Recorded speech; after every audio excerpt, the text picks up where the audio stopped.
All right, and week 5, here we are in Grave Robber week 5. We're talking about a story about Jesus in John 6. Now, this is a story we're all pretty familiar with, and we've probably talked through a lot in either children's ministry and youth ministry, but it's Jesus feeding the 5,000. This is one of those miracles that is probably covered over and over in your lifespan, but we want to point out some very specific things and ask you some questions as we go through. So today's going to be set up a little bit differently, and we're excited about trying to take a different format with this.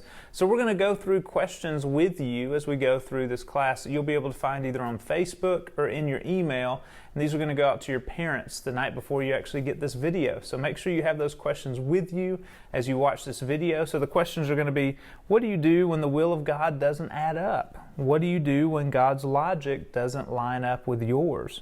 And what about when you think you know better than God? What do you do when you think you know better than God? And are you willing to try the other side of the boat? In telling the story about Jesus asking the disciples to try fishing on the other side after a night of not. So we're going to cover that story at the end of this conversation about Jesus feeding the 5,000. So as you go through, we're going to cover each of those questions as you look at your own sheets of paper, as you look at the own questions. Stay with us, follow along with us, and we'll help you answer those to kind of have a better understanding of this passage together. So let's jump in. John 6, 1 through 13. Sometime after this, Jesus crossed the far shore of the Sea of Galilee, that is the Sea of Tiberias. And a great crowd of people followed him because they saw signs that he performed by healing the sick. Then Jesus went up on a mountainside and sat down with the disciples. The Jewish Passover festival was near. When Jesus looked up and saw a great crowd coming toward him, he said to Philip, "Where shall we buy bread for all these people to eat?" He asked this only to test him, for he already had in mind what he was going to do. Philip answered him, "It would take more than half a year's wages to buy enough bread for each one to have a bite." Another of his disciples, Andrew, Simon Peter's brother, spoke up. "Here is a boy with 5 small barley loaves and 2 small fish, but how far will they go among so many?" Jesus said, have the people sit down. There was plenty of grass in that place, and they sat down. About 5,000 men were there. And Jesus then took the loaves, gave thanks, and distributed to those who were seated as much as they wanted. He did the same with the fish. And they all had had enough to eat. He said to his disciples, "Gather the pieces that are left over. Let nothing be wasted." So they gathered them and filled 12 baskets with the pieces of the 5 barley loaves left over by those who had eaten. So as we get started, I wonder, what is your favorite food? What's something that you just wouldn't want to share with anyone else? I want you to think about that in light of the boy who shares his lunch. What is something that you would be unwilling to share? What if you had your favorite lunch and then someone asked if you would mind sharing it? Would you be willing to share that? So we never really think about the perspective from the boy who actually shared his meal with Jesus, who then went on to share his meal with all of these people. So I was thinking back about what are some of the things that I would love to eat, that I would be frustrated to have to give up, but then to watch what you gave up go to bless so many. So I want you to think about that as we get started. What's a meal that would be hard for you to share, but how would it be cool to see it bless so many people? I also want to do some math real quick as we get into this first question. Let's think about the people who lived in that area. So if you go back and look at historical figures, there are probably around 40,000 people that live in this area. So if the text says that 5,000 men showed up, that means there's probably more like 12 to 15,000 people there if there are women and children that also come to this feeding. And so if you think about that, that's like a quarter to a third of the people in the entire area have showed up for this situation, for this time, for this moment that Jesus is going to teach, and he's now also feeding them. So that's a huge number of people. So in thinking about the huge number of people and what is going on in the situation as far as eating and making sure there's enough food for them, I want you to see how big this is. And so there's a lot of times in our lives when the will of God in our lives, or what we see, or logically, it just doesn't add up. The math doesn't work for us. And so the apostles were looking around, the disciples were looking around saying, Jesus, the math doesn't add up. There are too many people, there's not enough food, this can't work out, this can't happen. And Jesus looks around and says, oh no, this is fine. Give me what you have. And then the boy brings forward the bread and the fish. And he takes that and shows them how even when the math doesn't add up in your life, God is still present and can still do amazing things through that. I think about the story of Gideon. When Gideon showed up, he tested God to try to understand that it was God. When he finally did the fleece test, he decided to listen to God. God gave him these instructions, and Gideon went and gathered all these men to go with him. He gathered thousands of men. And then God said, no, this is too many, and he kept weeding them down. And by the time it was all said and done, Gideon had 300 men left. And that doesn't add up. 300 men are not going to go out and conquer a warring nation. They're not going to go out and drive out oppressors. But God used those 300 men with his power to scare those men to leave. So there's things that God is doing in your life that maybe to you, maybe to me, just wouldn't add up. 5 loaves and 2 fish, that does not add up. It should not be able to fill all of those stomachs to make sure these people have enough to eat. I wonder in your life, what are some of the things that just don't add up? So when you look at that first question, what do you do when the will of God doesn't add up? I want you to think through, what does that look like for you? What are the moments in your life where you feel like it's just not adding up? It doesn't work. The math doesn't work for you in your life. So take a moment, pause the video, and answer this question. What do you do when the will of God just doesn't add up?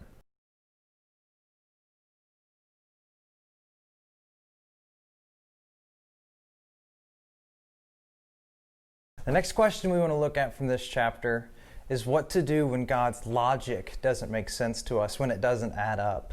And to get a better idea and a better picture of this, I want to look at the story of Hosea and Gomer. He's a minor prophet, and God calls Hosea to marry Gomer, who's a prostitute. For me, that doesn't make sense. And I know it didn't make sense to Hosea because he wasn't sure why God wanted him to do this. But Hosea goes and marries Gomer, and they have a couple of kids. But eventually she leaves him and goes back to prostitution, and she has children with other men and has left him. And it gets to the point where Hosea has to buy her back because that's what God tells him to do. I want to read Hosea 3 to give you guys a good picture of how this goes down.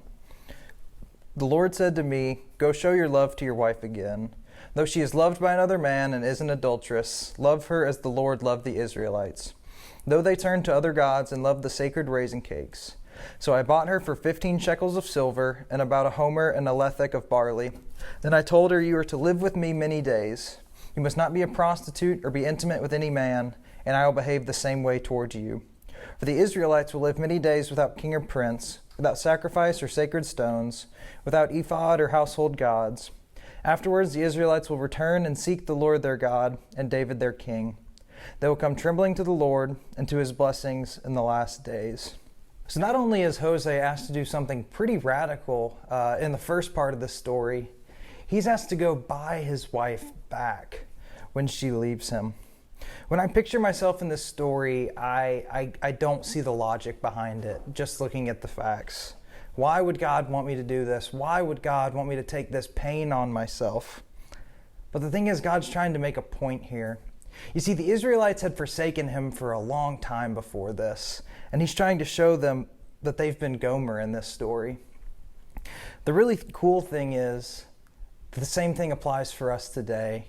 You see, while God was using this story to show to the Israelites that they had been wrong to him, but God wants to buy them back, the same thing applies with us in Jesus. And so when we're looking at this story with our flawed human logic, at first it doesn't make sense. But when we can kind of see things through God's eyes and we can get a more complete picture of what's going on, things start to come together. You see, if Hosea had followed his flawed human logic, this message would have never been delivered to the Israelites. And in turn, this message would have never been delivered to us, which is something we need to hear. Sometimes we have to accept the fact that the things we're called to do don't make sense. You see, and this comes back to the fact that sometimes God's logic doesn't make sense to us on the front end. But that's okay. You see, we're not expected to know as much as God is. There's no way we can. So sometimes we just have to trust his logic. We have to understand that sometimes listening to God's voice won't always make sense to us, But we also have to remember the importance of listening to his voice when it doesn't make sense. And I think the best way to do this is remember how powerful God's voice is. So I want to read Psalm 29, 3 through 11. The voice of the Lord is over the waters. The God of glory thunders. The Lord thunders over the mighty waters. The voice of the Lord is powerful. The voice of the Lord is majestic. The voice of the Lord breaks the cedars. The Lord breaks in pieces the cedars of Lebanon. He makes Lebanon leap like a calf, Syrian like a young wild ox. The voice of the Lord strikes with flashes of lightning. The voice of the Lord shakes the desert. The Lord shakes the desert of Kadesh. The voice of the Lord twists the oaks and strips the forest bare, and in his temple all cry glory. So today what I want you guys to remember from this is that sometimes God's logic does not make sense to us. But we need to remember the power in his voice. When he's telling us things, it has meaning. And I want you guys to take that seriously and understand the power of when God tells us to do things.